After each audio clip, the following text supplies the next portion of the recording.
الحمد لله الذي شرع لنا دينا أساسه العلم والإيمان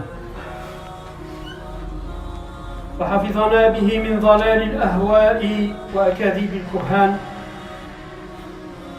نحمده سبحانه وتعالى عظم العلم وأهله في كتابه العزيز، وجادل فيه أهل الكفر والجهل بالدليل والبرهان.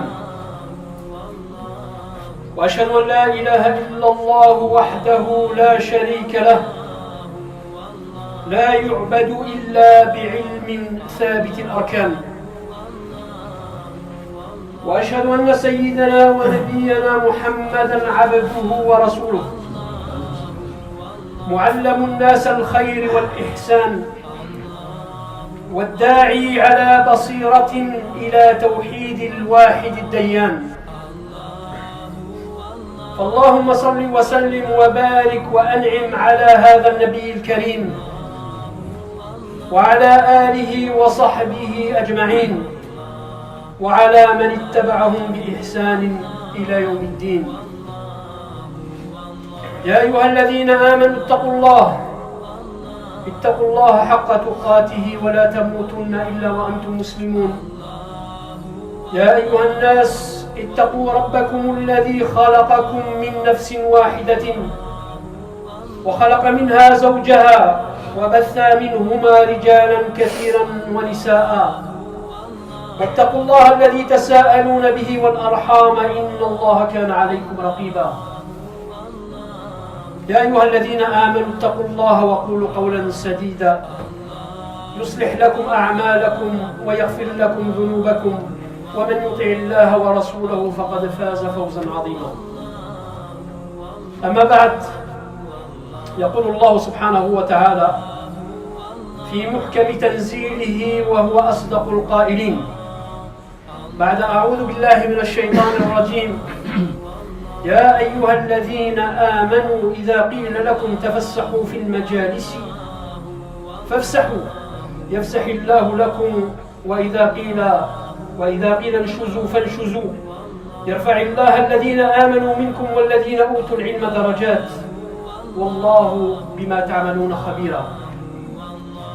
أيها المسلمون، أوصيكم وإياي أن تقدروا العلم قدره وشأنه.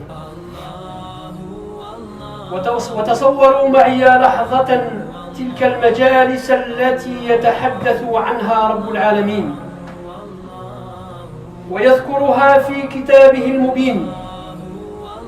تصوروا معي النبي الكريم صلى الله عليه وسلم وصحابته رضي الله تعالى عنهم حوله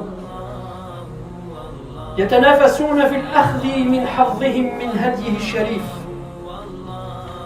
يتعلمون منه دينهم ويصححون عنه عقيدتهم ويقتبسون منه نورهم. تصوروا تلك الأجواء الروحانية الملائكية التي كانت تهيمن تلك المجالس، ورسول الله صلى الله عليه وسلم يحدث والناس خاشعون كأن على رؤوسهم الطير، لا يكادون يرفعون بأبصارهم نحو رسول الله وهو يعظهم ويربيهم. هكذا أيها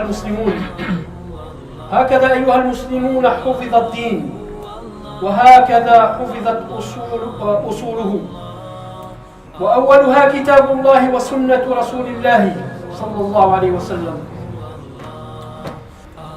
فبجهد التعلم والحرص عليه وتنظيم الأوقات لضمانه تهيأ الصحابة الكرام ليكونوا أئمة خير وهدى للناس أجمعين. فقد كانوا رضي الله تعالى عنهم شديد الحرص على شهود مجالس رسول الله، وإذا تعذر ذلك بعضهم بسبب انشغالهم بالضرور من أعمالهم تناوبوا فيما بينهم، فيحضر أحدهم يوما ويحضر الآخر يوما على أن يخبر أحدهما الآخر بما سمعه من رسول الله صلى الله عليه وسلم. أيها المسلمون، أيها الشبان خاصة، أقبلوا على تعلم دينكم وابذلوا في سبيل ذلك جهدكم ووقتكم، واستحضروا وأنتم تفيضون في ذلك فضل العالم على العابد، فقد بينه رسول الله صلى الله عليه وسلم في حديثه: فضل العالم على العابد كفضل القمر ليلة البدر على سائر الكواكب. فضل العالم على العابد كفضل القمر ليلة البدر على سائر الكواكب. واستبشروا وأنتم مقدمون على ذلك بمرتبة كريمة عند الله تعالى، فقد قال النبي صلى الله عليه وسلم: يشفع يوم القيامة ثلاثة: الأنبياء ثم العلماء ثم الشهداء. أيها المسلمون، إن أهم ما نتذكر به في هذا الشأن هو أن مقصد التعلم هو الاستقلال بالنفس في القيام على حدود الله تعالى، وضمان متابعة الرسول صلى الله عليه وسلم بعد إخلاص دين الله تعالى. وبما أن هذا المقصد يستوفي العمر كله، فإن المسلم لا يزال يتعلم ما دام على قيد الحياة. لذا أحذركم ونفسي من الغرور، فإنه يؤدي إلى الخسران والثبور. وفي الحديث الشريف الذي رواه الإمام مسلم عن أبي هريرة قال رسول الله صلى الله عليه وسلم: من نفس عن مؤمن كربة من كرب الدنيا نفس الله عنه كربة من كرب يوم القيامة. ومن يسر على معسر يسر الله عليه في الدنيا والآخرة. ومن ستر مسلما ستره الله في الدنيا والآخرة. والله في عون العبد ما كان العبد في عون أخيه. ومن سلك طريقا يلتمس فيه علما سهل الله له طريقا إلى الجنة. وما اجتمع قوم في بيت من بيوت الله يتلون كتاب الله ويتدارسونه بينهم إلا نزلت عليهم السكينة وغشيتهم الرحمة وحفتهم الملائكة وذكرهم الله في من عنده. ومن بطأ به عمله لم يسرع به نسبه.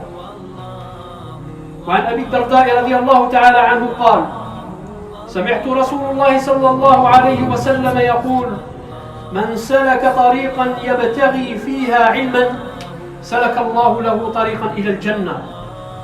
وإن الملائكة لا تضع أجنحتها لطالب العلم.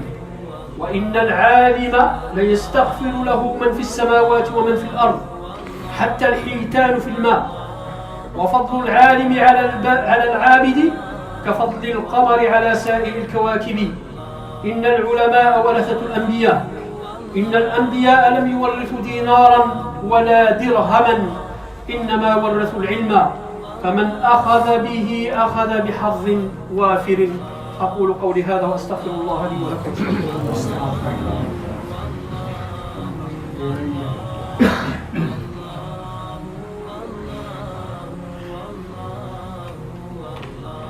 الحمد لله رب العالمين، نحمده تعالى ونستعينه ونستغفره ونستهديه.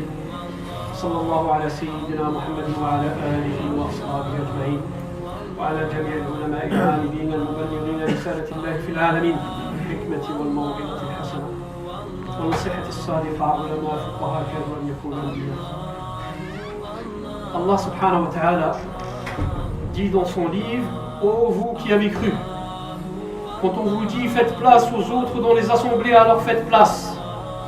Allah vous ménagera une place au paradis. Et quand on vous dit de vous lever, levez-vous. Allah élèvera en degré ceux d'entre vous qui auront cru et ceux qui auront reçu le savoir. Allah est parfaitement connaisseur de ce que vous faites. Chers frères, réservez à la science l'intérêt qu'elle mérite et imaginons un instant ensemble ces assemblées évoquées par Allah subhanahu wa ta'ala.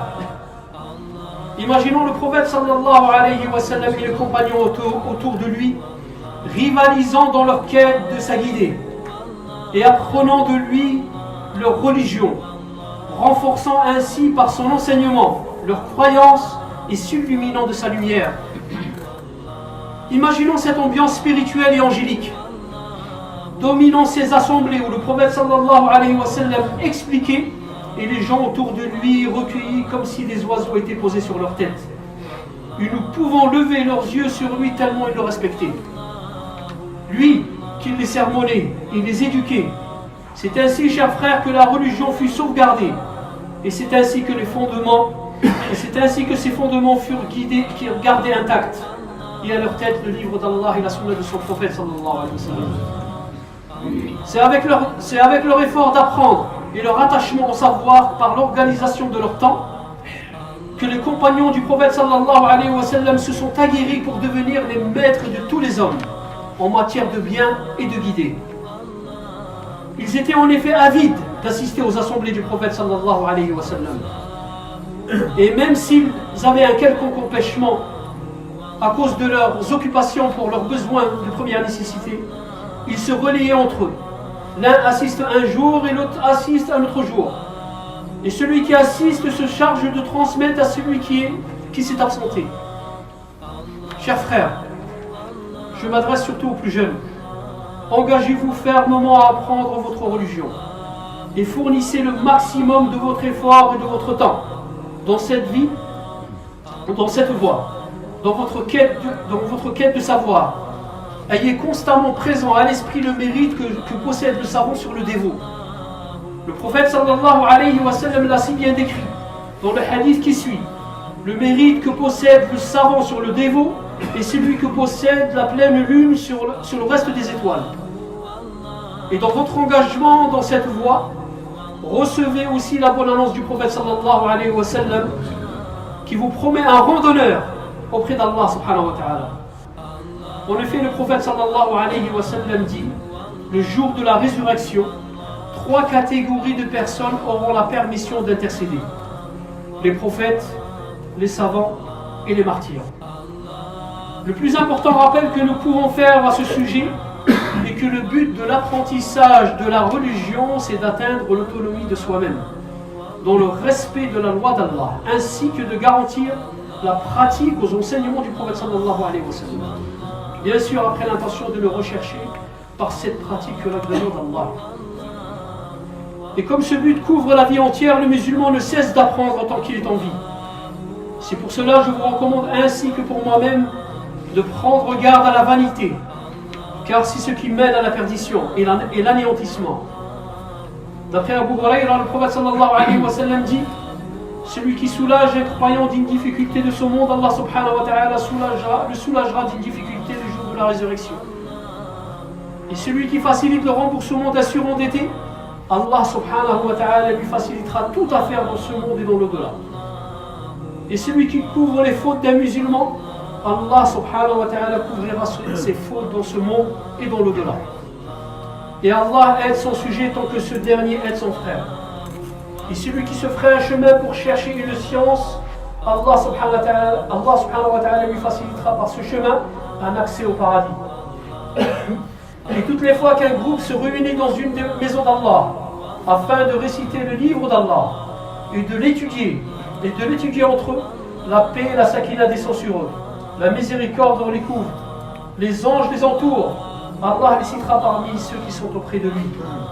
Et celui qui est ralenti par ses actes ne sera jamais accéléré par sa famille. Chers frères, si le musulman est incapable d'approfondir dans la recherche de la science, alors il se doit d'apprendre ce qu'Allah subhanahu wa ta'ala lui a rendu obligatoire, comme l'unicité, les adorations qu'Allah subhanahu wa ta'ala a rendues obligatoires la journée et la nuit. Et si une chose lui est confuse, il questionne les savants. D'après la parole d'Allah subhanahu wa ta'ala, interrogez les gens du rappel si vous ne le savez pas. نسأل الله سبحانه وتعالى أن يحمي أعراضنا من دنس الآثام، وأن يحمي ألسنتنا من القول الحرام، وأن يقينا شر أنفسنا وظلم أنفسنا وظلم غيرنا، إنه جواد كريم. اللهم اصلح لنا أحوالنا، اللهم اصلح لنا أحوالنا واهدنا إليك صراطا مستقيما. اللهم آت نفوسنا تقواها وزكها، أنت خير من زكاها، أنت وليها ومولاها. اللهم اصلح لنا ديننا الذي هو عصمة أمرنا، واصلح لنا دنيانا التي فيها معاشنا، واصلح لنا آخرتنا التي إليها معادنا، واجعل الحياة زيادة لنا في كل خير، والموت راحة لنا من كل شر. اللهم من أحييته منا فأحيه على الإسلام، ومن توفيته منا فتوفيه على الإيمان، يا ذا الجلال والإكرام. اللهم اغفر لنا ولوالدينا وارحمهما كما ربونا صغارا. اللهم اصلح أولادنا واصلح ذريتنا واصلح أولاد المسلمين أجمعين يا أرحم الراحمين. اللهم اجعل آخر كلامنا من الدنيا لا إله إلا الله محمد رسول الله، وصلى الله على سيدنا محمد وعلى آله وصحبه أجمعين، وقوموا إلى الصلاة.